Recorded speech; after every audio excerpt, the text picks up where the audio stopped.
дружбе помешать.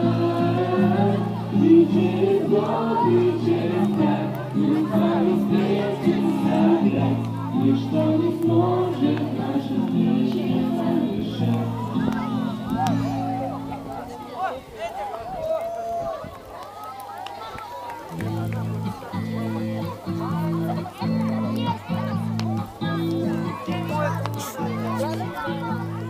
Ничего нам больше терять, все исполнится на страшном суде. Эта ночь легла, как золотый ритуал, за которым исполнение надежд. Видно, прожитое прожито зря, но не в этом понимаешь лицо. Слышишь, падают дожди октября, видишь, старый дом стоит средь лесов. Мы затопим в доме печь, мы гитару.